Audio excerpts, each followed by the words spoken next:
In every high school boy's story, there's always a drop-dead gorgeous girl who makes him do stupid things to try to win the girl over, right? Well, my story is pretty much along those lines, except I was competing with a dog. Yeah, you heard me. Here we go. So my name's Liam, and I'm 17. And Suzanne is the girl I was chasing. I remember the first time I laid eyes on her. It was during a football match at school, and she was one of the cheerleaders. Her bouncy blonde locks and her bright blue eyes drove me crazy, and I couldn't take my eyes off her. In other words, I was smitten. So that's when I started my pickup plan. I paid my friend $10 to find out her address and her favorite food. Stalk her much? Well, this was only the beginning. Once I had her address, I walked up to her house holding a strawberry cheesecake with a love letter attached to it. I peeked over the fence and was about to put the cake on the doorstep, ring the doorbell, and run away. But as I was walking towards the door, a dog appeared and jumped towards me. I freaked out and tried to run away, but instead I face-planted in the ground, and of course, the cake landed right next to me and the letter flew away. What a disaster! Plus, the damn dog kept biting at my pants. Meanwhile, I was screaming like a little kid. And guess who appeared at that moment? None other than Suzanne. Noticing the cake and the letter with her name on it, she smiled down at me, helped me up, and said she had a first aid kit inside. She said her dog Loki just got excited when he saw new people. And then she kept apologizing, but I told her it was okay. And to be honest, I'd fall down like that every day if it meant I got to be helped up by Suzanne. After that, we started texting, although most of the time she was sending me photos of Loki. Finally, after a few months of texts, I plucked up the courage to ask her out on a proper date, and it was amazing. After dropping her off at her front door, I decided that was the moment to confess my feelings and ask her to be my girlfriend. I was shaking so much that I almost forgot to breathe. But luckily, she told me she liked me too. Then suddenly she grabbed me and planted a big kiss on my cheek. And so I held her and decided to go in for a proper kiss on the lips. But out of nowhere, Loki appeared and leapt on me and I fell flat on my face. Not again! And this time I was furious. I sat up and I was about to go crazy. But then I noticed Suzanne was laughing. "Loki seems to like you," she joked. "He's driving me insane," but seeing how happy she was made my anger all gone. I was about to stand up and go in for a kiss again, but Loki kept pulling Suzanne inside. She had no choice but to follow him. So I was left there all alone. Man, what was that dog's problem? After that night, I refused to go to Suzanne's house when we met up. I even told her I thought her dog hated me, and she thought that was hilarious. She then said he was just protective, and then she shared the story of why they adopted him. So when I was 8, my best friend lived next door. His name was Andrew, and Loki was his pet. The three of us were so close, but one day Andrew's parents got divorced, and Andrew moved to Canada with his dad. So he left Loki with me. It's been 9 years since we saw each other. A thought crossed my mind. Maybe Loki hated me because he thought Suzanne was Andrew's girlfriend. No way! He was just a dog, right? And the trouble was never ending. Prom night arrived, and Suzanne was so excited. I made sure I got to her house early and waited her for a while she did her hair and stuff. I told her I'd wait outside, but she insisted I come in. I was dreading seeing Loki, but of course there he was, waiting for me by the couch with a smirk on his face. I mean, come on, since when do dogs smirk? I sat there nervously watching him, but after Suzanne had gone back upstairs, he came over to me with a photo in his mouth. It was Suzanne sitting next to a boy, and Loki was there too. Obviously, it was Andrew in the photo, and they looked so happy together. Why was Loki showing me this? I looked Loki straight in the eyes and said, "Listen up, Loki. Andrew and Suzanne aren't together. Suzanne is my girlfriend, so just leave us alone, okay?" Loki just kept staring at me, then he left. It was clear I'd lost the plot. There I was threatening a dog. After a while, Suzanne came downstairs, and we were about to leave. But I couldn't find my shoes anywhere. After 30 minutes of looking, we still couldn't find them, and by then Suzanne was pretty upset with me. She ran upstairs and locked herself in her room. I didn't know what to do, so I got up to leave barefoot. When I got outside, I noticed Loki smirking again, but I wasn't in the mood to care about him now. Suddenly, I heard footsteps behind me. I turned around, and it was Loki with my shoes in his mouth. He dropped them at my feet and then ran off. I couldn't believe it. That stupid dog stole my shoes and ruined our night. I spent the next week texting Suzanne trying to apologize, and eventually she forgave me. But I still hate Loki so much. He was seriously making my life a living nightmare. During the summer, Suzanne was going to Chicago with her parents to visit her aunt, so she asked me to look after Loki for 2 weeks. What? You've got to be kidding me. I had no choice but to agree. If I said no, I'd risk losing Suzanne. So when I went to pick him up, I saw him standing there smirking at me again. It looked like he was saying, "Oh, hey, Liam, are you ready for 2 weeks of hell with me?" The worst part was all the instructions Suzanne had for me about how to take care of her precious Loki. Feed him with organic dog food 3 times a day in his special bowl. Then make sure he gets 2 walks a day, no less than 5 miles each time. And every night at 6 p.m. he needs his bath with his doggy bubble bath. He likes to be massaged behind the ears. And please read him a bedtime story to ensure he has sweet dreams. This had to be some kind of joke. How would I remember all of that? And as expected from day one, it was a total disaster. It was summer vacation. So I wasn't going to bed early. In fact, I was playing video games with my friends all night. So I never managed to wake up at 6 a.m. to feed him. And surely he wouldn't die if he skipped a meal, right? But well, he didn't give me much choice. He leapt onto my bed at 6:30 a.m., licking my face and demanding food. Another time I was going to my friend's house, so obviously I couldn't take him with me. So before leaving, I said, "Hey Loki, be a good boy, I'll be back soon." Then I smirked and locked the door. Loki started barking, so I knew he was angry. Well, it served him right. However, when I got home that night, I discovered he'd peed all over my clothes and messed up my entire room. He'd clearly done this to get revenge, and I was fuming. I started yelling at him as I was cleaning up the mess. And that's when I realized that I'd have to take him everywhere with me. Even though he was super annoying, I started to understand why Suzanne loved him. He was smart, affectionate, and I guess it's kind of nice to have company. When I was watching movies alone, he would come over and lay in my lap. When I played video games, I could ask him to bring me snacks. And once I went to the toilet and realized the loo roll was finished, and I shouted, "Loki, can you please get me some loo roll?" And he actually brought me one. A few days later, we were out walking in the park, and I saw some boys playing basketball. I was desperate to join them, so I told Loki to wait for me. But after the match, he was nowhere to be seen. I freaked out and frantically searched the whole park, but it was hopeless. Suzanne would never forgive me if I lost her precious Loki. So the next day I put up some flyers hoping someone had found him. Well, luckily for me, someone called me and said they had found him. I immediately went to get him and waited outside the address they'd given me, which was in a kind of dodgy part of town. While I was waiting, 2 men dressed in black clothes approached me. They looked suspicious, so I tried to step out of the way, but one of them grabbed my arm and said, "Give us your money, otherwise you might get hurt." I started struggling and trying to get away. But this made them even angrier.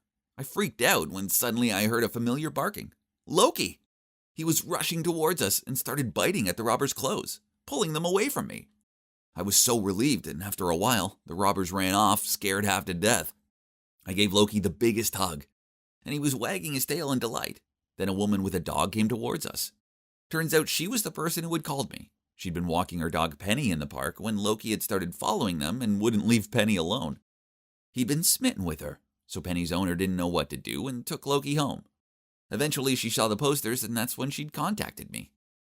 So Loki was as bad as me, chasing a pretty girl. How funny. When we got home, I thanked Loki again for saving me. Then I said, "You know Andrew doesn't live here anymore, right? He's in Canada, which is far away. But listen, I love Suzanne so much, and I know you do too. So we'll take care of her together, okay?" He kept staring at me like he was waiting for something more. So then I said, "Oh, right. Yeah. If you agree, I promise I'll take you to Penny's house to visit her. Deal?" I reached out my hand to shake his, and he legit put his paw in my hand. Okay, done deal. A few days later, Suzanne got back and picked up Loki. And when I told Suzanne everything that had happened, she burst out laughing. After that, our relationship got even better, and we started hanging out with Loki more. Although whenever I wanted to kiss her, I always said to Loki, "Hey bro, look away." And he never once tried to interfere again. Loki and I are on good terms now, as he's in love with Penny as I am with Suzanne. It's true what they say, boys go wild for pretty girls.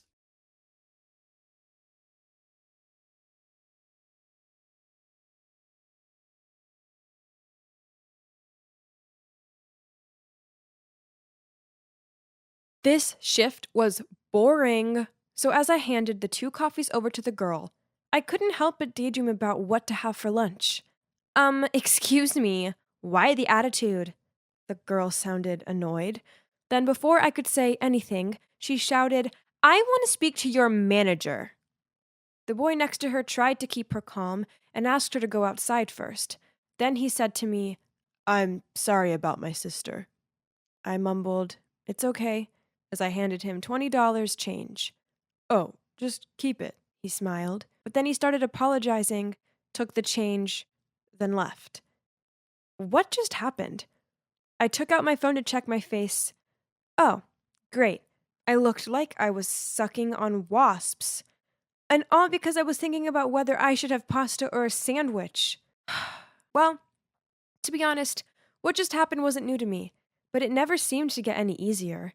Let me start at the beginning. So, I'm Isabel. I just graduated from high school and was soon to be a freshman at college.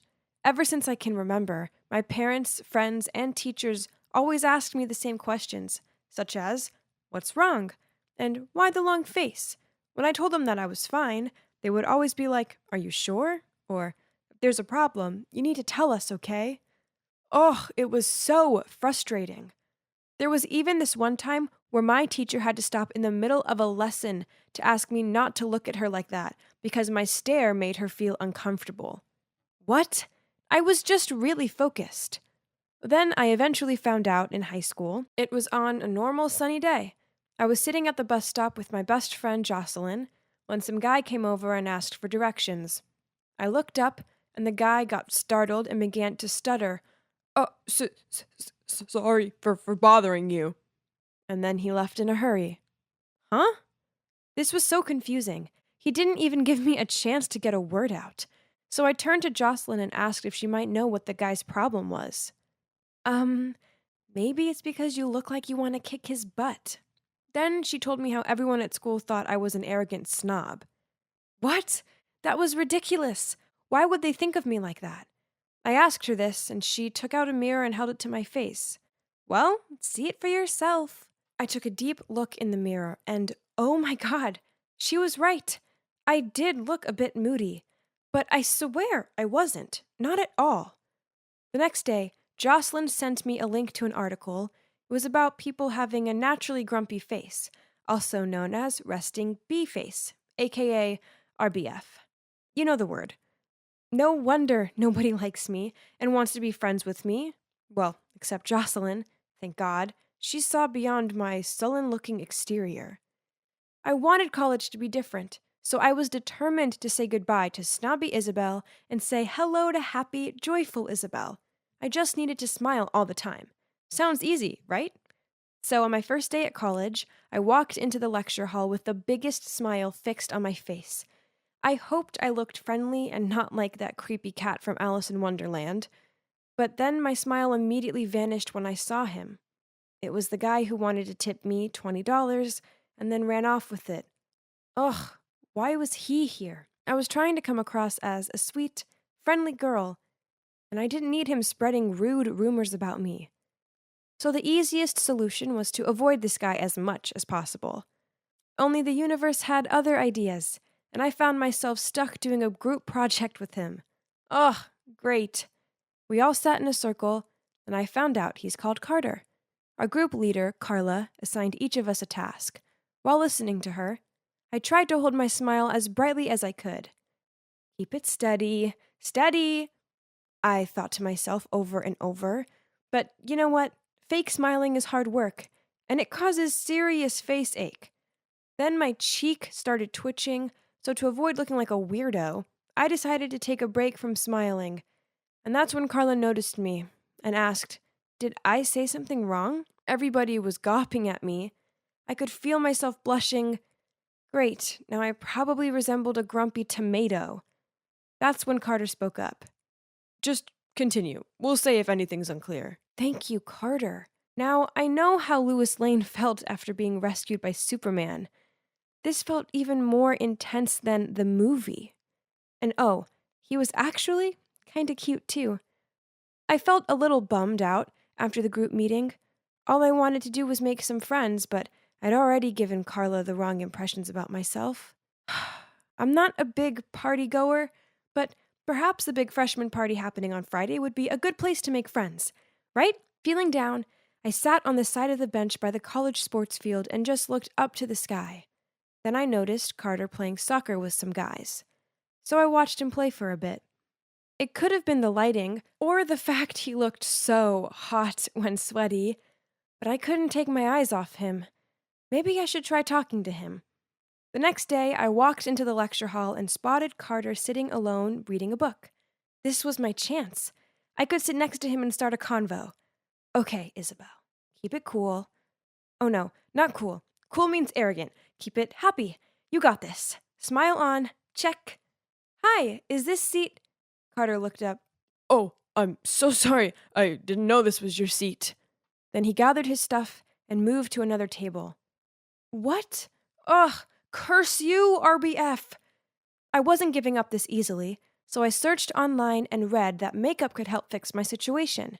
So, I applied makeup around my mouth and eyes, then went to my lecture. Only during the group discussion, Carter whispered to me, "Are you sick? As you look a bit pale. Why don't you go home? I can take notes for you." After hearing him say that, I actually did feel a bit sick. Sick of the constant failure. But wait, this Friday was the party. That would be my last opportunity to make friends and talk to Carter. I'd never been to a party before, mainly because no one had ever invited me to one. Pretty sure they thought my grumpy look would kill the mood. So I spent ages deliberating on an outfit, opting for a bright colored dress to make me look more cheerful. As I walked into the party, I couldn't stop shaking. Everyone looked like they were having a great time, while I just looked like a grumpy kid longing for their mama. It's okay, Isabel. Keep calm, I told myself. I just needed a couple drinks to boost my confidence. So, I got a couple of shots from the bar, and wow, I immediately felt like a whole new person. I was about to bravely talk to some girls when suddenly a guy came over to me and said, "Hey, looks like you're having a bad time. If you don't like these things, I think you should just go home. It's okay." Great. If even alcohol couldn't help me, then what else could? I lost all interest in making friends, so I decided to take the random guy's advice and leave. Everyone would have far more fun without having to see my moody face anyway. As I hurried out of there, I heard someone shout, "Isabel, wait up!" I turned around and saw that it was Carter. He caught up with me and asked why I was leaving so early. I muttered out how partying wasn't really my thing and I'd rather hang out somewhere else. "Yeah, I'm not so keen on them either. Can I come with you?" I froze for a minute, but I guess he presumed I was angry with him, as he apologized and went to leave. Oh, hell no. No way am I gonna let him slip away again, so I said quickly, "Of course you can come!" But it came out as loud screaming. The poor guy must have felt like a tiger was growling in front of his face. Well, at least he was still coming with me, right? Even if it was out of fear. He looked a little unsure as I led him toward one of my favorite places, which was underneath this bridge, but when he saw all of the awesome graffiti, he seemed to be more at ease. He had fun, looking from one piece to the next. Then we started talking, and turns out we could get on pretty well. We soon became close friends, and I even introduced him to Jocelyn. The more I spent time with Carter, the more I liked him, and I started to think that he liked me too. Don't ask me why. It's just a gut feeling. Then one day I opened the door to see Carter standing there with his huge bouquet and a cute gift box. Oh, sweet Lord, were they for me? I knew I needed to say something, so I mumbled out, "Who is that for?" Ouch. Did that sound a bit harsh? Should I ask again? And maybe with a softer voice and a smile. But before I could say anything, Carter replied, Oh, these are for Jocelyn. Can you please give them to her? Thanks." He handed me them, then ran off. What? Carter was in love with Jocelyn? But hey, it's no shocker that good things never happen to me, and someone with a naturally joyful look like her would get all the guys. Let's face it, who wants a mean-looking girlfriend? This sucked. After that, I purposefully avoided Carter, and we didn't talk at all for a week. It was all too much. So one day after lectures, I went to my happy place under the bridge. What? There was this new graffiti drawing. It was huge, ugly, and I think it was for me. As in dried, dripping letters, it said, "I love you, Isabel." I stared at it open-mouthed. Was this someone's idea of a joke? Then someone came up alongside me. It was Carter.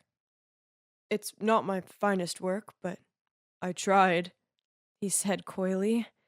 Huh? he did this, but why? Then he continued, "The flowers and gift were for you, but I thought you were annoyed, so I freaked out and said they were for Jocelyn. So afterward, I called her and told her the truth, and she said that you like me too." Now that explains the weird looks Jocelyn has been giving me. I was so having words with her later. I drew that a week ago. I've been following you every day after college. Not in a creepy way. I just wanted to be here when you first saw it. And oh man, it was so worth it. Then he gave me the cutest smile and pulled me in for a hug. Oh, wow. This guy knew how to make a girl melt. And you know what? I was smiling, and I wasn't forcing it. So that's it. We became an official couple. Turns out he doesn't care if I have a RBF or not, as he took the time out to discover the real me. You should never judge a book by its cover, as you might miss out on the best adventure ever. So, if that girl or guy looks a bit miserable, then maybe you shouldn't rule them out as being arrogant and moody, and instead, give them a chance.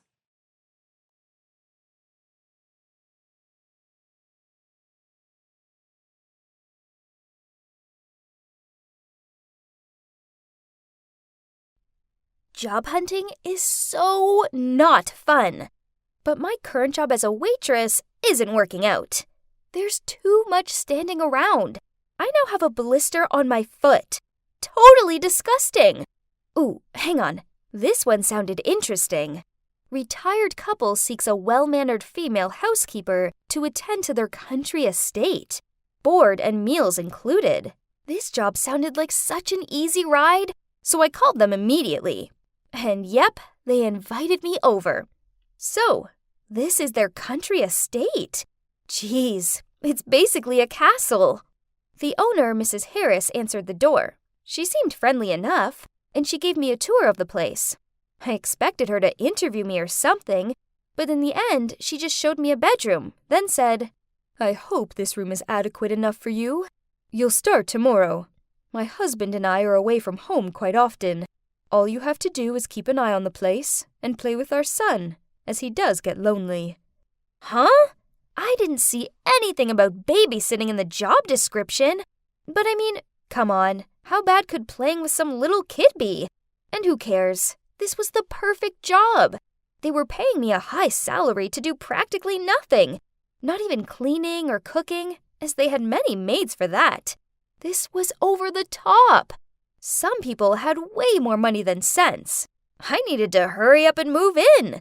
For the first few days, the Harrises weren't around, and I didn't see any signs of a kid. I mooched around the mansion and explored the grounds. Then one day I was on the 3rd floor inspecting a funny-looking portrait when I heard footsteps behind me. Startled, I turned around and saw a guy holding a teddy bear and licking a lollipop. He was looking straight at me. Okay, weird. "Hello? And you are?" I asked. "Fred," he said, with a very childish tone. Huh? He was like almost 30 already. How come he spoke like that? "Fred wants to play." He raised the teddy bear up to my face, like an invitation. "All right," I shrugged, then followed him into his room. Whoa, it was like a toy store in there. He wheeled a toy truck over to me, so I took it and made car sounds as I moved it around. He clapped his hands and cheered excitedly. I ended up spending the rest of the day there playing these childish games with him. Then when I looked up, I saw Mr. and Mrs. Harris standing in the doorway, and beside them was a cameraman who was filming Fred and me. They asked to talk privately, so I followed them out to the garden. Mr. Harris started. "Fred is our only son. Past traumas affected him, so now, although he appears to be an adult man, he still acts like a kid." Now that made sense. And too bad for him, though. The story continued that Mr. and Mrs. Harris used to work in the media. A few years ago, they decided to record Fred's daily activities, then edited them into videos to make a weekly series on social media. Wow, a show about a man acting like a child? How strange. "The audience loves watching Freddie." Mrs. Harris giggled. but then she immediately changed her tone. "But I do worry they'll soon get tired of watching just him. I think he should have a friend. It will help the show, and it'll be good for Freddie as he'll feel less lonely. I wonder." She looked at me all wide-eyed. Noticing my skeptical look, Mr. Harris jumped in before I even opened my mouth. "We'll pay you double." Whoa, what a deal! I mean, it's not like I needed to be an award-winning actress or anything to be in this type of videos. Most importantly, that amount of money was insane. Only an idiot would have turned down an offer like this, right? So I started being friends with Fred. We shared toys, played in the garden, and did all those childlike things together. To be honest, I found him really sweet, and I felt sorry for him. Whenever he saw me, he beamed at me, and usually handed me his favorite toy, and that made me feel good. So, okay, the cameraman followed us around all day, but I soon forgot he was there. And I also never check out the final videos, as I found it cringy to watch myself. Then one day, the Harrises sat me down to talk to me again. Mrs. Harris looked at me as she said, "You may consider Freddie as a child, but he is now a 27-year-old man, handsome and physically healthy. He likes you, and he has every right to date." Then after showing me several comments on the internet, they told me frankly that the views would be higher if I became Fred's girlfriend. So, is it some kind of real-life fairy tale? A kind-hearted girl falls in love with a mentally disadvantaged man? Jeez. But I'm not into him that way. I groaned, pulling a wry face. "Darling," she touched my arm, "it would only be for the camera, and it would make Freddie so happy. And of course, you'll be generously compensated," Mr. Harris added. Oof, that much money? Who could say no? And it was only acting. Besides, Fred enjoyed making the videos, right? They must have had millions of views for the Harrises to throw money around like this. So I quit hesitating and agreed. They handed me an improv script and told me to do exactly whatever was written in it. The more convincing my performance, the higher my salary. Oh man, not long ago, I didn't have a cent to my name, and now I had thousands of dollars in my bank account. I could go to college, get myself an apartment, etc. A bright future was ahead for me. In the first video, I sat down next to Fred, took his hand, but he immediately started a thumb war. So I gave up on the hand-holding and softly said, "Fred, I love spending time with you. You're so sweet and kind, and I have feelings for you." He let out an excitable shout. Then he pretended to be an airplane and did loops around the room. The next few videos didn't get any easier. When I tried to snuggle up to him, he'd whack me with his giant teddy bear. And when I went in for a kiss on his cheek, he pressed a toy car into my face. That was why when I read the next script, in which we were going to have a romantic dinner together, I couldn't help sighing and rolling my eyes. But it was work, so I put on a pretty dress and walked into the dining room. It was decorated with flower petals on the table, and there was mood lighting. "Delicious?" I asked while he was stuffing his face. He nodded, threw down the silverware, and clapped his hands. "Fred cooks for Lynn eats." Fred chewed as he spoke, spitting food all over. Man, this was so hilarious, I couldn't help laughing. Then he walked over to me and hugged me tightly. Oh my God, he got food stains all over my dress. I looked straight into his eyes and thought, yeah, I did like him as a cute little brother. Poor guy. If only he wasn't so unfortunate. Suddenly, I felt his hands tightening around my waist. Stunned, I pushed him back and feigned interest in my food.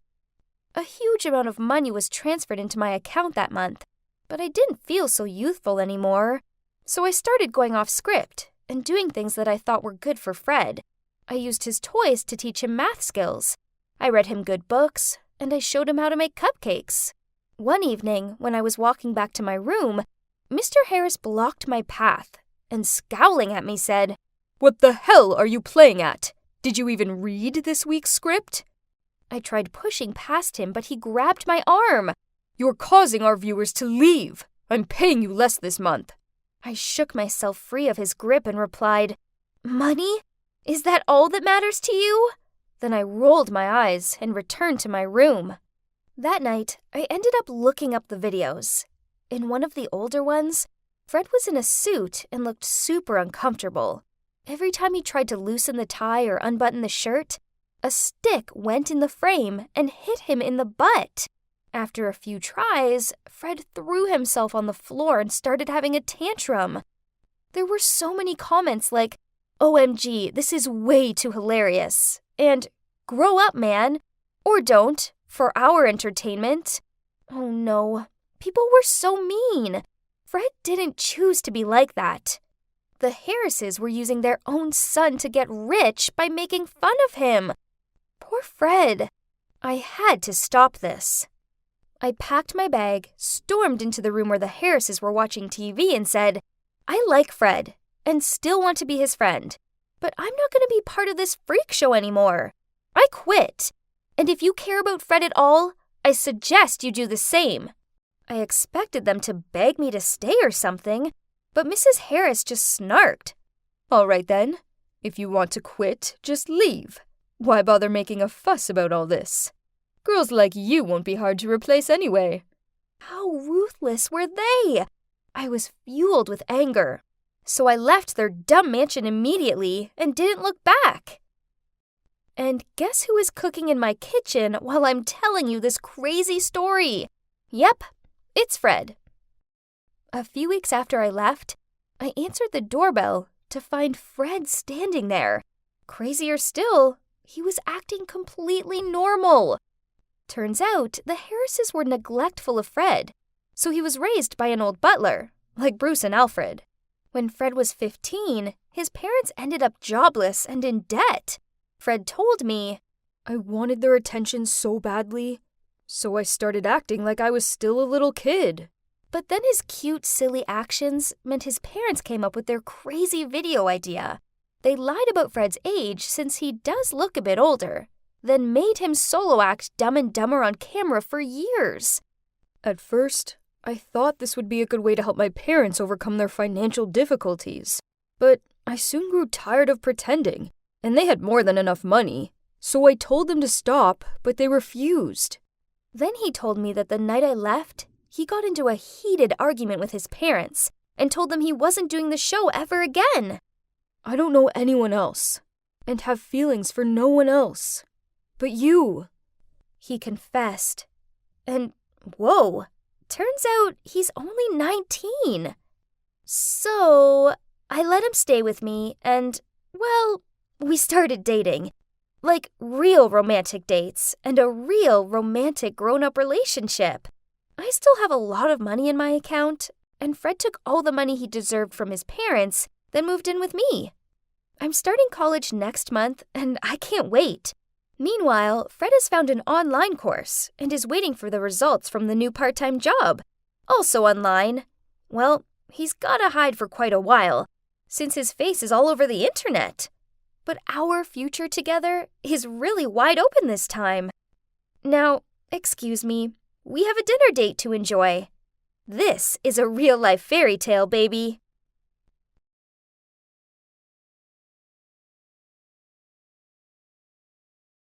Ma'am, sorry to inform you of this, but according to our information, Bella Hiddleston was reported dead 2 months ago after disappearing in the forest, the secretary said. What? This couldn't be happening. But that's my name, and I'm clearly still alive. This was some sick mistake. I asked them to check again, but they kept saying the same thing. Had I been missing for so long that my family actually thought I'd died? The accident had been pretty crazy, so I was feeling confused. I mean, what had I been doing in a forest in Cambodia in the first place? I tried so hard to remember, but I couldn't recall anything. Luckily, some local villagers had found me in a trapping pit and helped me recover. Otherwise, I would have died. I then asked the people in the embassy to help me call my husband and sister. There had clearly been a big misunderstanding, and I wanted to fix this right away. God, the weight was killing me. The secretary tried, but she said, Sorry, ma'am, We can't reach either of those numbers. This was unbelievable. I was stuck in a foreign country with no ID, no contact with relatives, and I'd been reported dead. But in a flash, I realized that I could borrow someone's phone to reach for my acquaintances via social media. So as soon as the secretary lended me hers, I went straight to my husband's profile. But I was so stunned, I almost dropped the phone when I saw his latest update. He'd just made an announcement that my funeral was taking place the following week. OMG! What was happening? How could this be real?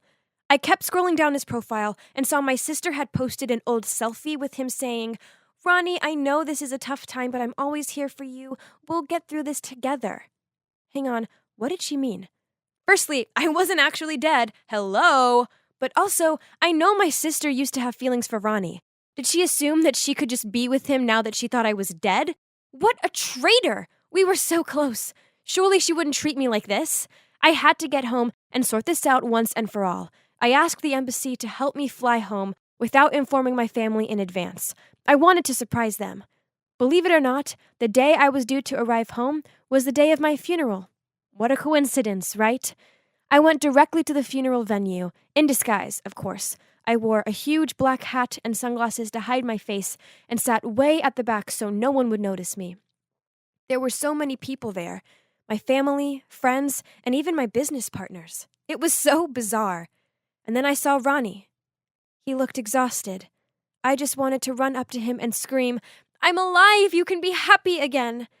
But then my sister Kylie appeared and took his arm and whispered something in his ear. I froze. They looked close, too close for comfort.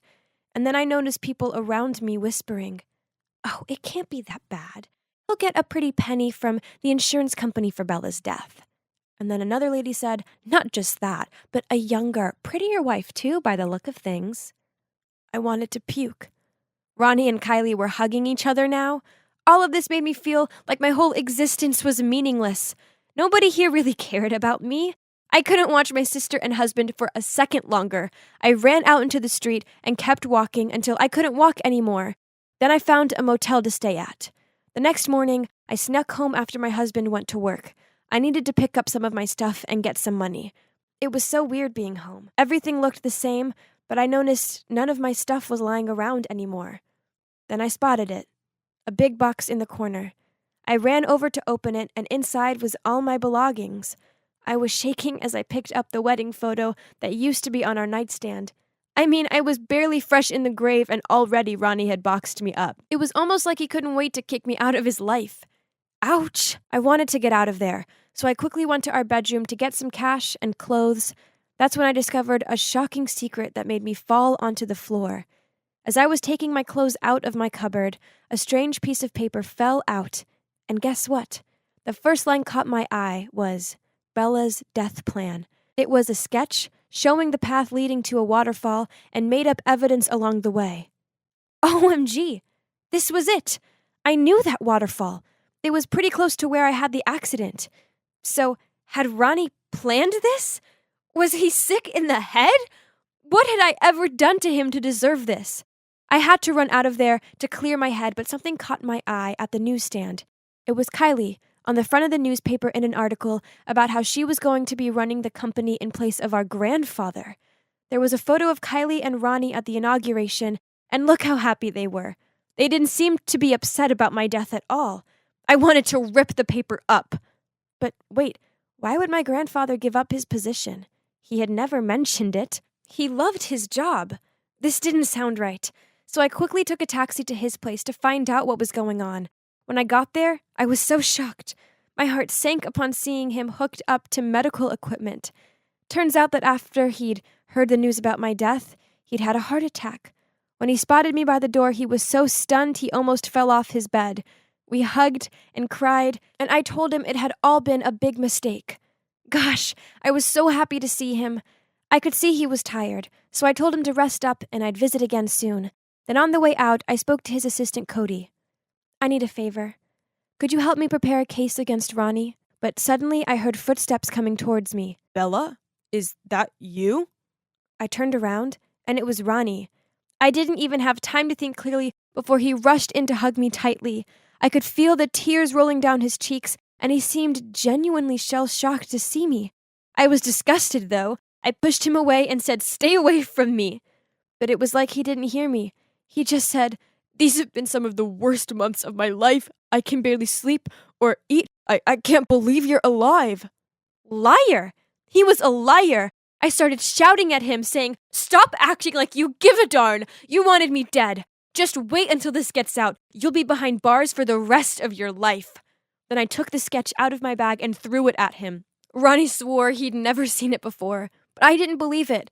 If it's not his, then was he trying to say it was mine, or what? Ha! Hilarious. Suddenly, Cody interrupted our argument and said, "Calm down, please. Actually, I think the one who has been acting a bit shady recently is Kylie." Then Cody told us how, according to our grandfather's will, his inheritance would be split equally between me and Kylie. However, I was to be the one in charge of the company. Kylie had found out about this and had a big argument with our grandfather. And then not long after my accident, his health had deteriorated. Instead of letting him mourn my death, Kylie had insisted he transfer the business to her name so she could take care of it all. Then Ronnie said, "Bella, it was Kylie who set up our trip. Then you suddenly disappeared. I searched for you in Cambodia for weeks, but Kylie persuaded me to come home because your grandfather was so ill. Then the police canceled the case, and Kylie kept telling me to file your death certificate. I shouldn't have listened to her. I'm so sorry." "Stop blaming other people for your problem," I growled at Ronnie, but inside my heart, I felt like I couldn't breathe. Why would my sister do this? And then I heard Kylie's voice, and to prove it all, Ronnie told me and Cody to hide. And then he went towards her and said, "Kylie, about Bella's death." Before Ronnie could finish his sentence, she gave him a big smile and put her arm through his. "Well, now that her funeral is over, nothing is stopping us from being together, right?" Ronnie forced a smile. Then Kylie laughed and said, "Oh, come on. Don't be sad. My jealous sister didn't deserve you. You know what? She actually had this whole plan to test your loyalty, but then she ended up getting a taste of her own medicine." At that moment, my head started to hurt, and suddenly some of my old memories came flooding back. The sketch. It was mine. I was the one who'd made the plan. It all started when Kylie had told me that Ronnie was cheating on me, and I'd believed her and followed her advice to fake my own disappearance to test his love for me. How could I have been so stupid? When I realized I was alone in that forest and she wasn't coming back, I panicked and fell into a trapping pit, hurting my legs and getting stuck. It was all coming back to me now. I couldn't handle this. I ran towards her and painfully screamed, "How could you do this to me, Kylie?" At first, she was shocked to see me, but then she just smirked and said, "Huh, are you still alive?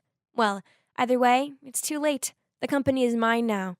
Oh, and so is Ronnie, baby." Then she just rolled her eyes and said, "You were just the adopted child, so what makes you think you have the right to always steal everything from me?" At that moment, our grandfather appeared and slammed his cane on the ground. "Kylie, stop it." Kylie just sulked and said, "Honestly, why would you give her the whole company?" Then our grandfather said, "Look at yourself, Kylie. Are you really fit to be running a company? Sort yourself out. You are a disappointment to this family with your dirty, nasty tricks." I couldn't believe Kylie was still using the adopted thing to hurt me. So what if I was adopted? That didn't mean I wasn't a part of this family. She'd always been so jealous of me, even though I hadn't done anything. Kylie started crying and ran out of there saying she was sick of never being anyone's favorite. Well, maybe if she hadn't left me to die, people would like her more. I was so shocked that she'd done this to me, and all because of jealousy. I won't lie. It took me so long to work through this. I still haven't forgiven her properly, but I guess it will just take time. As for me and Ronnie, we've taken over the family business, and I realized that Ronnie had always been loyal. Kylie had just made up that he was cheating because she couldn't bear to see me so happy. One thing's for sure, I won't ever be testing his love again. No more faking death for me.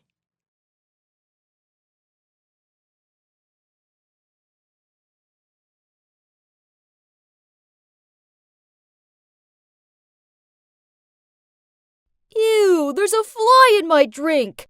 That's so gross. I'm not paying for this. The kid shoved the cup of lemonade in my hand, then ran away. I just saw you drop it in, and it's not even a real fly. Hey, stop! I shouted after him, but it was too late. He'd gone, and now so had the rest of my customers. Dang it! That was the third time this week, and I knew exactly who was behind this. Michael! I glared over the fence, then charged towards his lemonade stand. Seeing his fake grin, I got even more furious that I poured the cup of lemonade over his sneakers, snatched a dollar bill out of his hand, and then walked off. You see, I'm Amy, and I'm the kind of girl who knows what she wants and gets what she wants. And what I want is for Mike to admit defeat and stop messing with my business. Ugh! I've been on this mission for the past 10 years. I kid you not, it's a literal war between us. It's not fun and games at all, especially now that we have our parents involved in this. You see, my parents and his parents are best friends. In fact, they're so close that I'm pretty sure back in the day, our moms planned their pregnancies together. So me and Mike were born only a week apart. And of course, I was born before him. So there's that. I've won right from the first round. In your face, Mikey! But even worse than the joint birthday parties, shared vacations, and being classmates with him for over a dozen years, I have to live next door to him too. Yep, our parents deliberately moved in next door as they thought raising us together would be fun. They dreamed of us being the best of friends like them. Ugh, no chance. Instead, our disliking for each other began at an early age. Whenever Mike came over, he would throw my Barbie dolls across the room, cut the hair off of them, or wrap my dollhouse in toilet paper. So I retaliated by turning his room into a Lego minefield. Ha! And then I drew flowers on his stupid face while he was napping. Our parents put this down to the cute little things kids did, but nothing about this was cute. This meant war. Our feud heated up once we started to go to school. Everything was a contest between us, from grades, school activities, and even just for the window seat on the school bus. Once, before the summer holidays started, our teachers suggested that over the break, we could have fun helping out our parents with some useful activities, like making homemade goods and selling them in our front yard. Upon hearing that, I caught Mike's challenging look and knew that this meant one thing. Okay then, game on. On the first day, I got up early to set up my lemonade stand out in my front yard. But then I looked to my left, and guess what I saw in dear Mikey's yard? Yep, a lemonade stand. Ugh! Why did he have to be such a copycat? We both seemed to attract lots of customers, but I don't know if it was just me, but it seemed like he was selling more than me. So, over the summer, I used my profits to upgrade my lemonade stand little by little, with eye-catching decorations, promotions, and I even added lemon snow cones to my menu. Finally, my queue seemed notably longer than Mike's. The snow cones were doing the trick. But then, a loud speaker sounded out from next door. Come and try my new iced tea! Handmade using my secret recipe! Try it today at an introductory half-price offer! To my utter dismay, most of the people in my queue left and went over to Mike's stand. Ugh, the sneak. Then worse, he started blasting out catchy tunes to catch people's attention. That summer ended, but it had kick-started the entrepreneur dreams in our little hearts. So throughout the next summer breaks, we continued to grow our businesses. I expanded my stand to sell a selection of drinks, snacks, and fast foods, with delivery service too. Once, with my friend's help, we even included a car washing service. Another time, we opened a little creche in our garden so busy parents could drop their kids off for a couple of hours, and also grab a drink to go while they were there. Sounds good, right? But you know what? Whatever I sold, whatever I did, a couple of days later, Mike went and did the exact same thing. And then he had the cheek to accuse me of copying his ideas. Ugh, he was so annoying. Anyway, now at 17, what started out as a fun hobby expanded so much that I opened a mini diner in my garage. At first, it just made sense, as it meant I had customers regardless of the weather. Plus, there were also a few tables outside, and not to brag, but the seats were rarely empty. But then, of course, you guessed it, Mike went and turned his garage into a mini diner too. Ooh! Our diners became well-known hotspots in our neighborhood, and they proved so popular that our parents continued to run them all year round. I was mad that whatever I did, Mike went and did it too. Then, to bug me further, he sent his friends around on a Saturday, and they just sat there taking up all of the seats, while only ordering Cokes.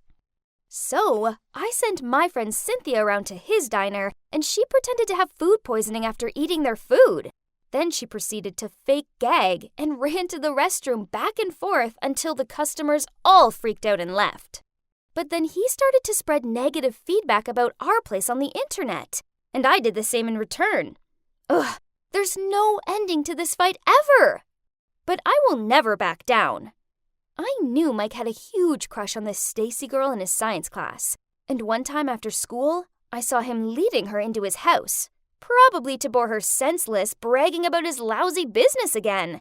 So I quickly put on makeup and changed into a cute dress. It's showtime, baby. I went over to Mike's house right on time to see him serve Stacy some of his restaurant's signature dishes. I put on an act and jumped on him. You're cheating on me with this girl? She has nothing on me! How could you? I continued to make a scene, pulling on Mike's hair and screaming, until Stacy looked super awkward and made an excuse to leave. Result! But uh-oh, Mike didn't seem to see the funny side of this. I'd actually never seen him look this mad before. His ears went bright red, then he shouted at me. Amy, competition or not, have I ever interfered in your private life? You've crossed the line this time. He knocked over the drink he'd made for Stacy, then sneered as he walked away. Seeing as you let yourself in, you can let yourself out. So, seemed like I'd won this round, but why didn't it feel good at all? And more like embarrassing. After that, Mike wouldn't even look me in the eye. Whatever. I mean, he would soon mellow down and mess with my business again anyway. Right? Then one day after school, I arrived home to find my parents sitting with some strange, professional-looking man. They called me over to join them. Then the man told me how he wanted to open a well-known fast food franchise in the neighborhood. Upon seeing me looking not really interested in what he was saying, he snidely remarked, Come on, you get what I mean. It'd be ridiculous to have 3 fast food restaurants all in the same place, right? And let's face it, yours is just some fun little kiddie's hobby, which will never go anywhere. Take this. He held out an envelope. And go focus on your grades. Just leave business to the adults. Furious, I snatched the envelope off of him. Yep, it was full of dollar bills. How dare he try and bribe me? What a jerk. So I threw it back at him, then stormed off. Think about it, Amy, the man shouted after me. Don't go making a decision you'll come to regret. The next day, when I arrived home from school, the man was sitting in my diner eating my awesome pancakes. Ugh, why couldn't he get the hint? I stormed over and told him to leave. He grinned at me, then said, these are good. You know, I think there's room for both of our businesses. All you have to do is take some items off your menu. He gestured to the pancakes. And spread some rumors about Mike's Diner's hygiene not being up to scratch to close it down, and I'll let you keep your diner. Seeing my confused look, he added another push.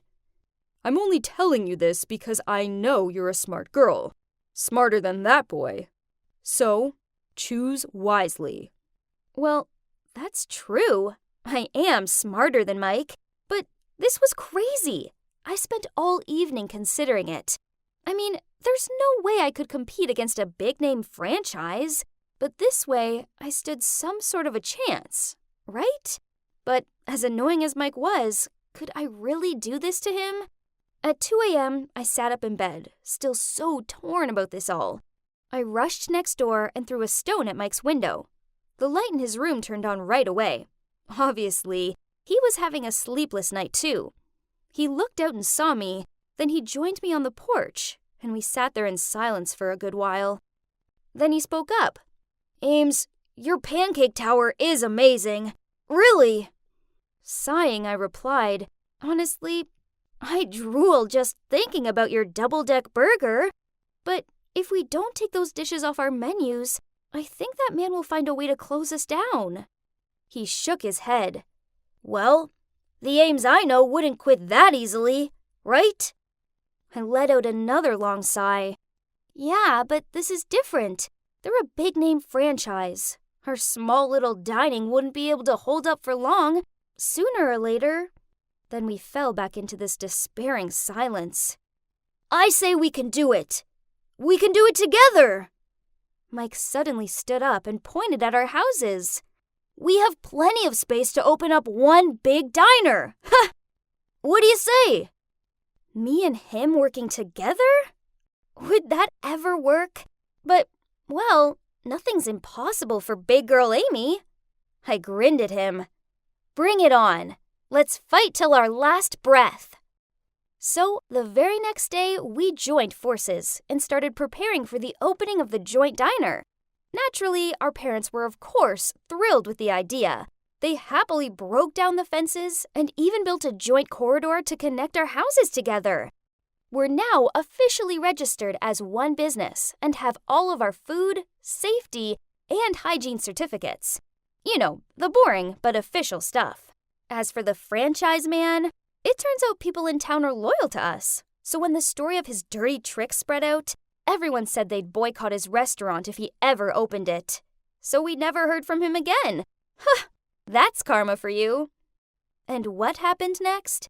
Well, Mike and I are still running our business together, and it's going pretty well so far. It's a real family affair, with everyone helping out. Actually, it turns out running our own business together is far more fun than competing against each other. Maybe Mike isn't as bad as I always made him out to be, and sometimes I still claim myself to be his girlfriend when I catch a girl lurking around him. I guess he should learn to get used to having only one girl in his life. And thinking about it, I suppose that's always been me. It was just a regular school day, and I was sorting out my locker when suddenly I heard hushed whispers and noticed that everyone else was staring at something. Okay, so turns out it wasn't a something, but a someone, as this pretty girl strutted down the corridor like it was a runway or something. Ugh. Why was everyone gawping at her, rushing over to greet her, and sticking notepads in her face for her to sign? I hugged my books and muttered, "Geez, there's nothing special about her." So, my name's Lily, and I'm just a normal girl. My family, yeah, they're normal. My appearance, normal. And my social status, well, that's just normal too. I coast through life, and that's it. Nothing exciting ever happens to a regular girl like me. Oh, how I long to be the perfect looking girls on Instagram. They're so flawless in their clear skin, stylish clothes, and glossy hair. But those girls were different. They were from different worlds. Oh well, at least I still had my books, my bestie Sarah, and my cute boyfriend Brian. But this all changed when Stacy rocked up at school with her perfect looks and her "I'm so sweet and friendly" routine. Yeah, right. So, what if she had a prettyish face and a bit part in some TV show underneath the fake shine? She was clearly not all that. I walked into English class to see her sitting at the desk next to mine. Ugh, great. I couldn't even get to my seat because everyone else was surrounding her, asking her dumb questions such as, "What shampoo do you use?" and "Do you get snack breaks when you film your show?" Geez, give me a break instead. Then, when I finally managed to sit down, she smiled at me and in this sickly sweet voice said, "Hi, I hope it's okay I sit here. I'm Stacy." Yeah, sure. I forced a smile back, but on the inside, my anger was boiling over. Who did this girl think she was? So what if she was beautiful? I bet she only cared about her looks and never bothered studying. Yeah, everyone else would soon realize what a failure she was. Then, one time during recess, Stacy, the living Barbie doll, suggested we start a yearbook, and now everyone's treating her like she's achieved world peace or something. Ugh! You know the worst part of it? I've been saying we should start a yearbook for years, but no one listened to me. And guess who received so many welcome cards and love notes that they fell out of her locker and obstructed the hallway? Yup, Stacy. Gosh! It's been like weeks already. When will these stop? I hated how she thanked everyone and blushed and I needed to be around a sane person who didn't think the sun shone out of her. She was everywhere. It made me sick. But thank God for lunchtime. It became the only peaceful time of the day for me, when I could hang out with Sarah and not have to worry about Stacy. But what was this? What was that Barbie doll doing sitting at our table and talking to my best friend? I walked over there and placed my tray down next to Sarah. Oh, hi, Lily. Stacy just said the funniest thing. Great, I muttered under my breath. Lunch was an ordeal. Sarah ignored me and kept on asking Stacy dumb questions like, is your co-star Kyle as handsome in real life? And how do you style printed skirts with a colored tee? Yawn! Later that day, due to a paint spillage in art, I was 5 minutes late out. Sarah had agreed to drive me home, but I went out to the parking lot. Her car wasn't there. Then I checked my phone and saw that she'd messaged me. Where are you? I can't wait anymore. I'll leave first with Stacy. See you tomorrow, X. What? Is she ditching me to give that phony a ride? We had been friends since childhood. How could she be fooled for Stacy's act and just throw away our friendship like that? Angry, I messaged her back, you abandoned me for Little Miss Popular? How could you? I get it. New one in, old one out. Well, thanks a lot. My phone buzzed with her reply. Lily, you know it isn't like that. You live up the road from school while Stacy lives much further away and she needed to get back in time to get ready for her filming schedule. Madder than ever, I quickly typed out my reply. Whatever. It's too bad you'll always be a nobody in her eyes and she's just using you for a free ride. Then I checked my phone onto my bed. I'd had enough. Sarah had made her choice and it was to be friends with that fake over me. Sarah may have fallen into the Stacy trap, but at least I still had Brian, right? One afternoon, I was talking to him out in the schoolyard when Stacy tottered past. Even her try-too-hard walk was annoying. She smiled over my Brian. Then she deliberately tripped up and dropped the books she was holding. I grabbed Brian's arm to stop him from going over, but he shook himself free from my grip and went over to her anyway. I watched him help her pick her books up, and then she blushed and squeaked out a "thank you." She was the worst. When he walked back over to me with this big grin on his face, I couldn't take it anymore. So I blurted out to him, "How dare you leave me to help her?" He gave me a confused look. Lily, I was just helping her out. Yeah, right. You knew she dropped them on purpose to get your attention, but you went over there to her anyway because you think she's prettier than me. He sighed. You're being ridiculous. You know what? I can't deal with your selfish, jealous streak anymore. Let's just call it a day. We're done. Then he walked off. I stood there watching him, expecting him to cool down and come back. Only he didn't. This was all Stacy's fault. She'd stolen my best friend and my boyfriend. No more. It was time to show her that she wasn't so perfect after all. I scrolled through her social media pages for ideas, and it soon became apparent that she loves boys with toned abs who ride motorbikes. How predictable. I discovered this website where I could hire a boy to play with her heart, then ditch her. It's about time she learned how much it sucked to be undesirable and worthless. Ha! I found the perfect guy called Josh. He was 19, a gym addict, and he had a motorbike. Whoa, he was expensive, but it would be worth it, right? I arranged to meet him at the local coffee shop, and geez, he was even more handsome in person. I wished I could use this money to actually make him mine. Sigh.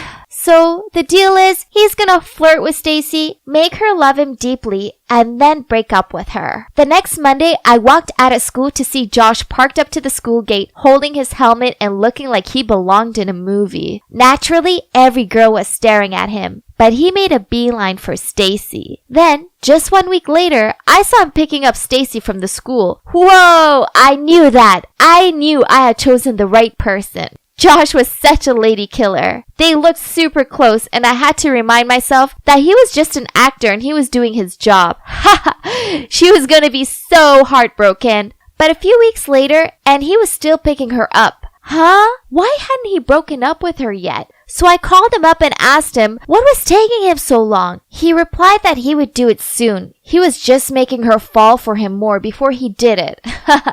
Brutal. Only the weeks passed by and he still hadn't ended it. Then I was walking past the movie theater and I spotted them there, kissing. What? This was not the plan!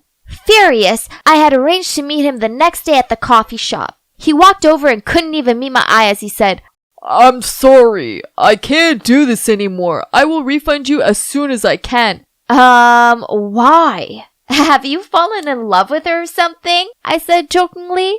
There was a long silence. Then he looked down at the table and muttered out, Yeah, I have. Why was I the only one on the planet who saw how fake she was? Thanks to her siren ways, I lost my best friend, my boyfriend, and now my savings. This was it. I needed to confront her. The next day at school, I tried finding her, but she was nowhere to be found. Then, as I passed through the school garden, I saw her sitting there. Gotcha! It's time to tell her exactly what I thought of her. I stormed over to her and opened my mouth to speak, but why was she crying? When she saw me, she managed to smile and said, Oh, hi Lily. Is there a chance you could help me? I stared at her with disbelief. Did she think I was under her spell and would do her bidding? But then I saw what she was crying about. In her hands was her English essay with a big F on it. So I replied, why me? You're so smart. You answer all the questions in class correctly.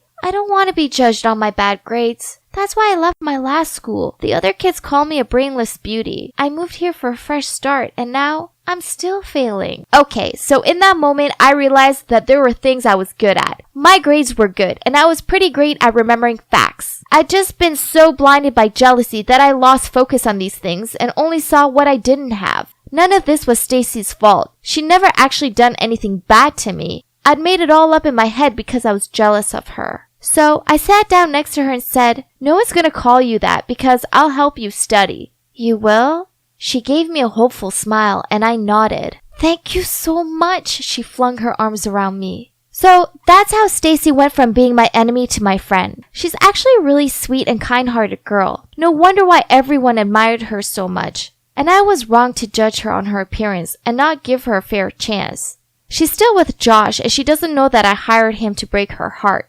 But hey, she now has a hunky boyfriend who adores her, so that could be considered compensation, right? Brian and I are still over, but thinking about it, maybe this was for the best. I know I overreacted, but he gave me up so easily, and well, I want to find a guy who won't do that. As for Sarah, I went around to her house with a bag full of her favorite candy, and I apologized for being a jealous jerk. Luckily for me, she forgave me. Now, Sarah, Stacy, and I have become good friends. Sarah and I both help Stacy with her studies, and she gives us fashion tips. And you know what? I've come to realize that I'm pretty after all. I just needed to discover my spark. So finally, I learned that no one's perfect. Perfection is just an illusion. The most important thing is that we feel happy with what we own and never stop improving ourselves. So just be you and let everyone else concentrate on being them.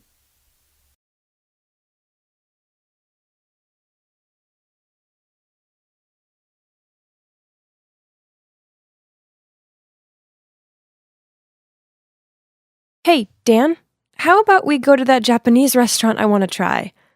But my mom's expecting me home for dinner. Dan awkwardly replied. Again? I rose an eyebrow. Predictably, his next move was taking out his phone and calling Mommy Dearest. Mom says eating out is very expensive. It's your idea, so you're paying, okay? Excuse me? Did I mishear him? Unbelievable. So, through gritted teeth, I said, "Forget it. I'm going home." Then I left him standing there with a stupid look on his face. Yep, that idiot was my boyfriend, Dan. He's in his 20s, but every conversation is still, my mom this and my mom that. It's so exhausting. At first, I thought I'd found a manly, impeccable man to rely on. Instead, it just goes to show you can't judge a book by its cover, y'all. It all started with me coming back to the country, and it was hard finding my feet here again. Also, I hadn't had a boyfriend for, let's say, a long time. I wasn't that desperate, but my auntie insisted on matchmaking me with this cute guy. I thought, why not? First impressions, Dan was fine. He'd just graduated from a prestigious college, and he seemed so gentle and kind. We spent a good time chit-chatting, so yeah, after that we started dating. It was swell at first, but then the abnormal details about him began to surface. We arranged a date at mine once.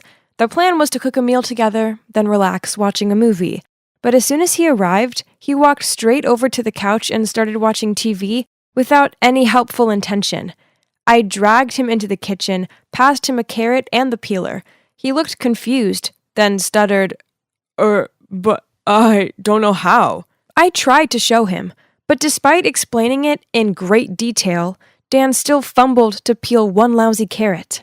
Then, yep, you guessed it, at one point he called his mom. Then he told me, "My mom says the kitchen is a very dangerous place. I could cut or burn myself. We could go back to my place. My mom can do the cooking."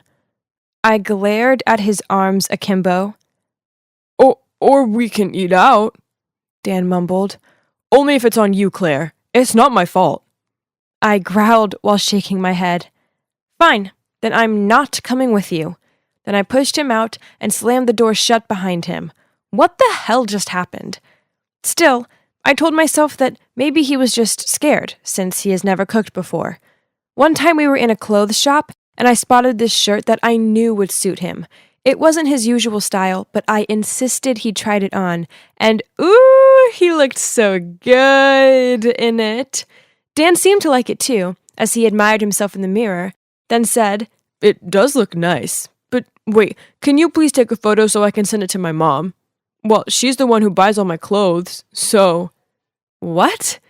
So now he needed approval from his mom before he bought anything? Jeez. Anyway, I took a couple of photos and he sent them to his mom. They exchanged messages, then he turned to me and said, "Okay, Mom says you can buy me it." Me? My eyes widened. "Yeah, Mom says you chose it, so you should buy it for me." Wait, what? I literally froze for seconds. Speechless, I could only glare at him before I found the means to leave. "Claire, what's wrong?" Dan chased after me, but I ignored him. Okay, I admit that after a few dates, it was easy to figure out he was a total mommy's boy. But I told myself that it was sweet he loved his mom so much, and I never expected it to be that extreme. After that, I used the silent treatment on him, but he wouldn't quit bugging me. Then, he told me he wanted to take me out to my favorite restaurant as a birthday treat. Ooh, this sounded great! Perhaps he'd realized something and wanted to make it up for me. We were holding hands and walking toward the restaurant when we passed by a shoe store, and in the window display were the perfect pair of boots. Well, I'm a girl, and it was my birthday. I pulled Dan's arm. "Danny, look!" I pointed at the boots. "I want those." I grinned from ear to ear. "Okay," Dan replied blandly. My smile faded. I mean, they'd make the best birthday present. Ugh, since when did a girl like me have to ask for a gift? "Why?" Dan shrugged. "You like them, I don't." My face reddened with anger. "But it's my birthday." Dan scratched his head and forced a smile. "Sorry, babe. Last night I spent my allowance on some new games, so I'm broke now." Pfft, I sneered. "Why don't you ask your mom?" And he unexpectedly went mad. "Hey, you're obviously the wealthier one. How come you keep asking me to buy you stuff?" Enough! I stopped dead. I have never, ever dated anyone as awful as you before. You're a grown-ass man, so stop running to your mommy every time you forget how to turn the kettle on or stub your toe. And why on earth do you still get an allowance at your age? It's over. Then I turned to leave without letting him have the last word. So freaking unreal. Trust me, to arrive back in the country and end up straight into this bizarre mommy's boy circumstance. But yeah, at least I was finally free of him now. It's been a few weeks since then, but just the thought of Dan still made me so mad. Ugh, I needed to get out of here and live a little. So I called my close friend Philip and arranged to meet him and some of my trusted guy friends at a bar. Cheer up, little girl, he teased. I know what will put a smile on your face. Our gaming group found this hilarious player.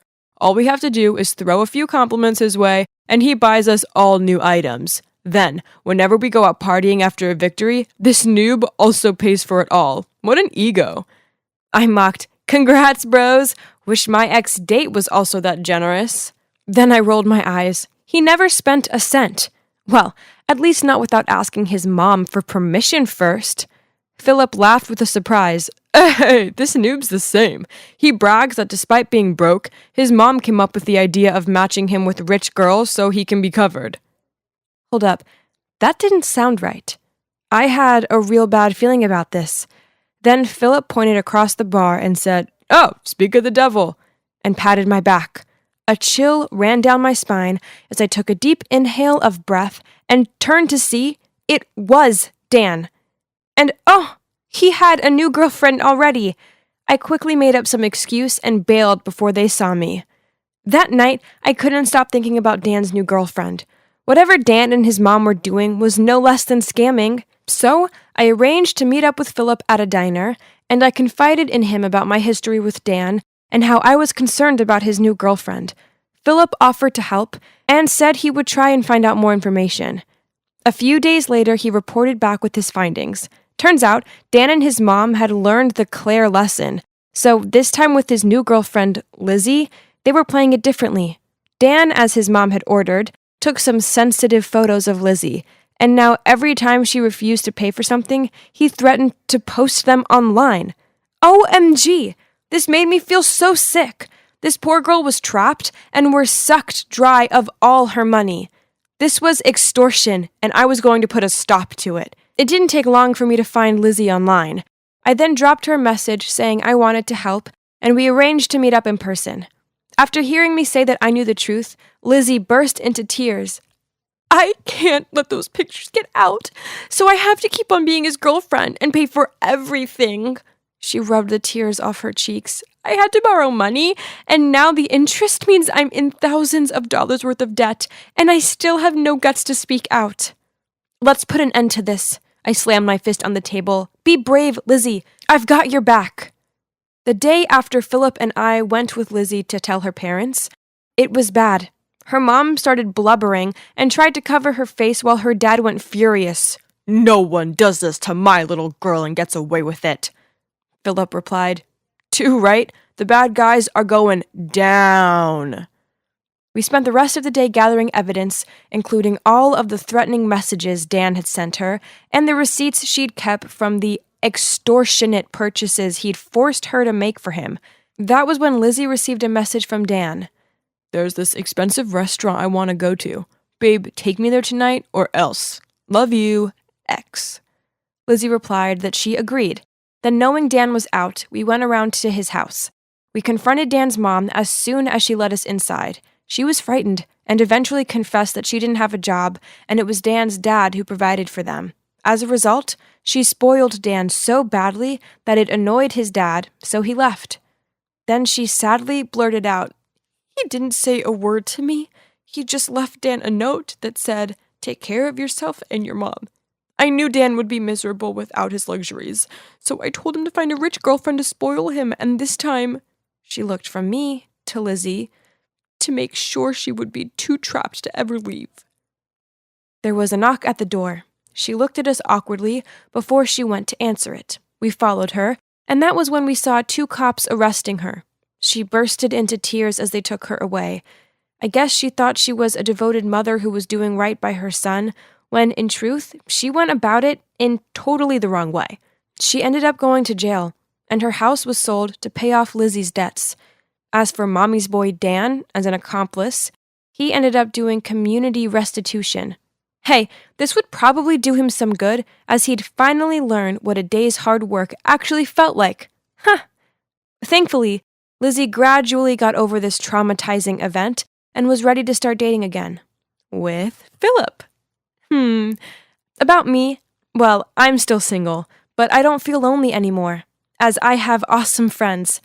Besides, this way I have no guys bumming money off me.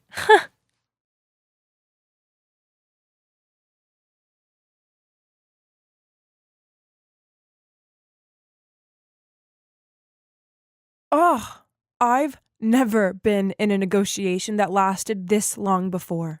I've been here since 3, and it's now 8. Worse still, I hadn't even mentioned the funding yet. I've tried, but it was Dane's fault. He kept on interrupting me and going off topic. As I looked at Dane, who was currently reenacting a soccer game with condiments, I wondered how on earth was he a part of the student council. He might have been a senior, but he was an average grade student who didn't seem to excel at anything. He also exaggerated everything and mainly just messed around. I should never have agreed with Dane to arrange the meeting here. Not only had I wasted 5 hours of my life, but it looked like the funding was a no deal. I couldn't take any more of this. Remind me never to listen to Dane ever again. I grabbed my bag and was about to stand up when Mr. Johnson turned to me. Ruth, I love your idea. Funding all of it would be a bit of a stretch, but I can go to 80%. And if it becomes a yearly thing, I'll be happy to continue sponsoring it. I stared at him open-mouthed. Did I hear him right? Mr. Johnson, the owner of the local music shop, was actually agreeing to provide a big chunk of the funding for our student talent show? By the way, I like this Dane guy. Today's been fun. Dane wooed, "Yes, it's a dealio," and enthusiastically shook Mr. Johnson's hand. Wait, I was supposed to be the one to close the deal. Never mind. We had the funding. This was amazing. We did it! Dane punched the air. Hey, how did you? He gave a Cheshire cat grin as he replied, "Never expected that, did you? What do you think of me now, Ruth the new president?" I shrugged and laughed. Hey, how about a celebratory hug, huh? He lunged at me with open arms. Well, why not? This deserved a celebration after all. We were jumping up and down, and I don't know, maybe I was delirious from the stupidly long meeting or something. But the next thing I knew, we were kissing. OMG! We immediately pulled away from each other and awkwardly looked the other way. After that, he drove me home in silence.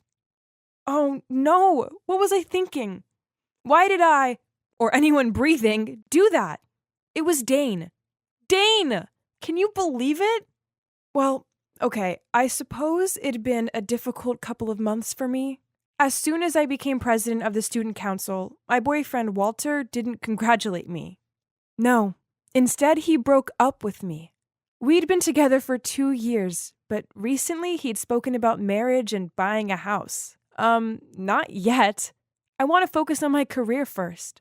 But I guess me applying to the students' council and being all busy bee with work frustrated him even more. Now, I tried to distract myself with studying and council work, but I felt like I was getting ever closer to the edge of a cliff, one with hungry sharks circling the bottom.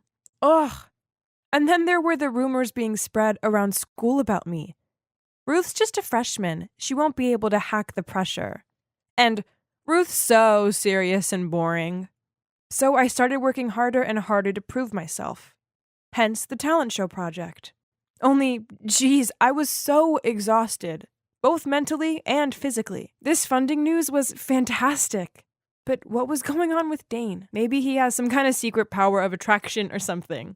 Anyway, after that incident, he flooded me with calls and messages, even though I was crazy busy. After the 12th call in a row, I stopped writing my essay and answered with an annoyed, "What? Hey there, how are you feeling about the weather today? My name is Ruth, not there, and I don't care about the weather, I'm busy." Busy enough to correct my words like that? I don't think so. Ugh, fine. I agreed to go out for a quick coffee with him just so he'd stop bugging me. I stirred my spoon around my coffee as I glared at him and said, "Will you stop calling me? I need to study." He stuffed the majority of his muffin into his mouth and took ages to chew it. Then he wiped his mouth onto the back of his arm and said, "You do realize all the other council members call you Military Ruth, right? Try not to be so difficult and chillax once, will you?" Wow, that sucked. I didn't expect to be liked by everyone, but I was working my butt off for the council, so they could at least appreciate what I was doing for them. I cleared my throat. I don't care. Work is work. I didn't become the president to make friends. "But I know you're not like that," Dane continued. "You might be going through a tough time. Still, you're the most stunning person I've ever met." My face brightened up, even blushed. What did he just say? "You're beautiful, strong, and independent." He reached out and took my hand, and I tried to ignore the fact it was sticky from his muffin. Ew. "I must be the luckiest guy ever to date a girl like you, Ruth. Those other girls are just jealous of you. I mean, you have this hunk, and they don't." Hold up. He said what? Date? I gave him a disgusted, "Who do you think you are?" look. Reading my expression, his face dropped. "Oh, I, thought there was something between us." I froze for a few seconds. Was I being too harsh? I mean, he was totally sweet saying those words earlier. Fine. Listen carefully. I'll hang out with you. Not dating. But you have to promise, swear, that you'll never, ever tell anyone about it. I don't know. I mean, he was so immature and annoying, but I guess he was also kind of fun to be around. He made me laugh, and I liked that. All I did was work, work, work. And perhaps that was why Walter broke up with me, wasn't it? Maybe when I hang out with Dane, I should practice being less serious. One Sunday, when we were having brunch at a random cafe of his choice, I asked about his graduation coming up that summer and his plan. "Honestly, I haven't thought any further than finishing my freshman year," he said between chewing on his sandwich. "How about you?" he asked.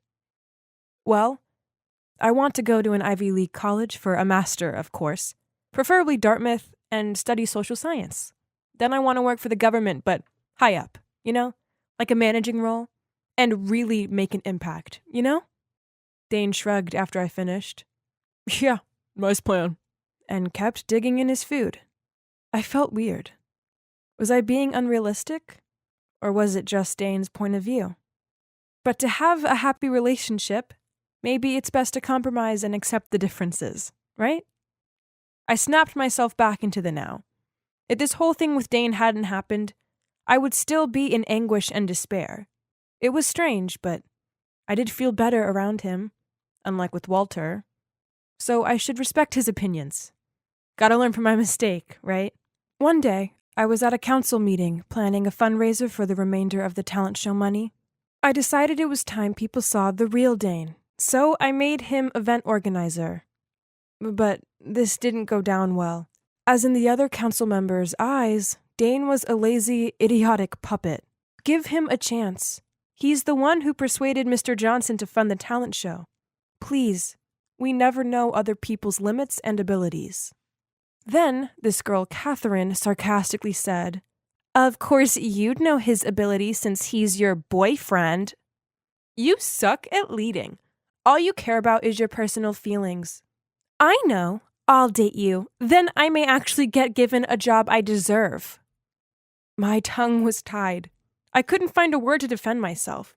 And at the same time, I was really, really mad at Dane. And worse still, he hadn't even bothered showing up for the meeting. Afterward, I went round to Dane's house and furiously banged on the door. Yelled at him the moment he opened it. How come people know that we've been hanging out? Dane silently scratched his head, eyes open wide, and stared awkwardly at some random spot. Answer me! I continued, but still no reply. I pointed my finger at his face. I just went through a hurricane of rage in a meeting with the council to put you in charge of the fundraiser event. And you didn't even bother showing up. You better do an amazing job, else we'll both be dead. Then I stormed off. Over the next few days, the rumors continued to circulate about me. Clearly, Dane had been bragging to everyone that he'd managed to score himself a stiff girl like me. That I was no tigress, more like a lovely kitten. Now everyone was staring and laughing at me, and made meow sounds at me in the corridors. Someone even filled my seat in the council room with cat food. This was horrible to deal with, but instead of supporting me, Dane went rogue from school for a full week. He also didn't arrange the venue for the fundraiser, meaning we had to reschedule the event. I was left looking bad, so the teacher gave me a lecture on responsibility and strongly advised me to leave the student council. So that's what I did. Catherine's in charge now. After that, I couldn't face school, so I locked myself away in my room and cried as I thought back to all the things that had happened. First, Walter left me. Then everyone else on the council mocked me. Then I lost my position on the council I worked hard for because I put my trust in the wrong person. Ugh, Dane. What he did hurt the most, as he was exactly what others described him as, childish and insensitive. I was torn between never wanting to see him again and also missing him like crazy.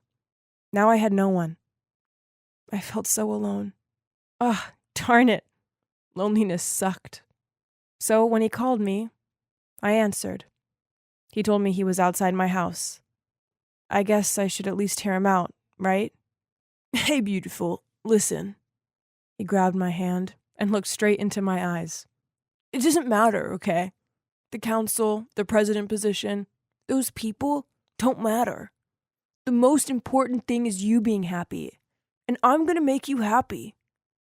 I wanted so much to believe his words. So I let him take me out.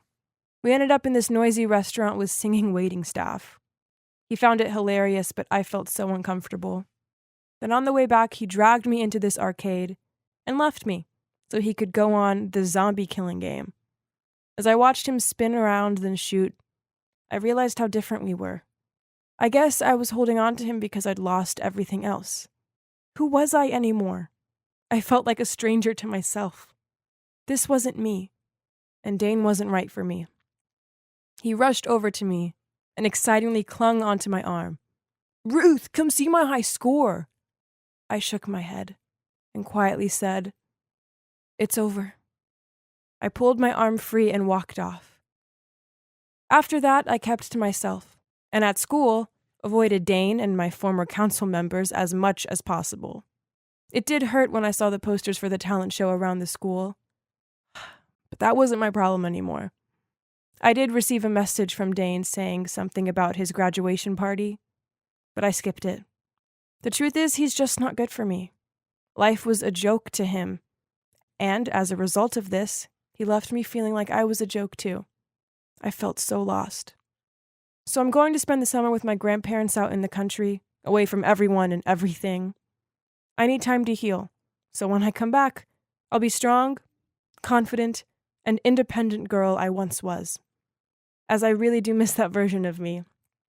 Each one of us needs to learn how to overcome things by ourselves, without relying on others, especially when these others in question aren't any good for us.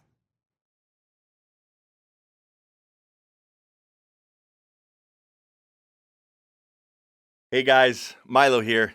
Again, I'm going to share with you the final part of my awesome story, and trust me, you won't want to miss it. For those of you who are struggling to keep up, in the second part, I decided to make a move with Vanessa, despite knowing that she's the little sister of my horrible ex. And also, she was dating this thug, Kane. The only thing that matters is that she had feelings for me too. So I convinced Vanessa to dress sloppily so Kane would end it with her. Of course, my genius plan worked. Then we started dating officially. But I didn't want Vanessa to find out the truth about my past relationship with her sister, so I made up some ridiculous story to her about how I wasn't ready to face seeing her beloved sis yet, as she was the mean girl that had made my life a living hell back in middle school. Anyway, Kane found out about Deanna being my ex, and now he's threatening to tell Vanessa everything unless I set him up on a date with my sister Kayla. I know, complicated, huh? I swear my life is just one big soap opera. Anyway, tuck luff, sis. Seems like you have a date with Creepy Kane this Saturday. Okay, so the fact she already has a boyfriend makes things somewhat complicated. I guess there was only one thing for it. I just have to trick her into going on the date. So, Kayla loves singing. I mean, she's tone deaf, but she thinks she's Katy Perry or something. So I figured that the most logical way to trick her into meeting Kane was to come up with some story about a talent agent being interested in her. I told her that I had a friend who knew a talent agent, and this agent would just love to have dinner with her on Saturday and talk about her career. At first, she raised her eyebrow and said, as if. So I let out a long sigh, then replied, as much as it pains me to admit that you have talent, well, you do, so meet the agent, or don't, as if I care. I shrugged, then I walked off. I hadn't got far when she shouted after me, yeah, okay, I'll be there. Result: I knew that my sister wouldn't be able to resist the prospect of getting one up on me. It's a shame for her that this would never happen. Of course, I wasn't a complete jerk. Kane's a volatile idiot, so the least I could do was secretly follow her to make sure she was safe. I sat in the restaurant in my sunglasses, stick-on mustache, and baseball cap. Talk about the master of disguise. I should open up a spy business. Kayla was far too busy droning on about herself to notice me. She didn't seem to recognize Kane as being Vanessa's ex either. Probably because he'd actually washed his hair. And was that aftershave I could smell? I overheard her say to him, so do you really think I can make it as a singer? Kane looked confused, but he just shrugged and said, yeah, sure. Even though she wouldn't quit going on about her singing, he still continued to flirt with her. Lame things like he told her she looked pretty and stroked her arm. Ugh. At one point, Kayla started singing. Kane looked dumbfounded, and the waiter walking past actually covered his ears. It was so funny, even I couldn't help but laugh out loud. Then she must have had a light bulb moment about who he was, as she gave him a scrutinizing look, stood up, then said, wait a minute, yeah, excuse me?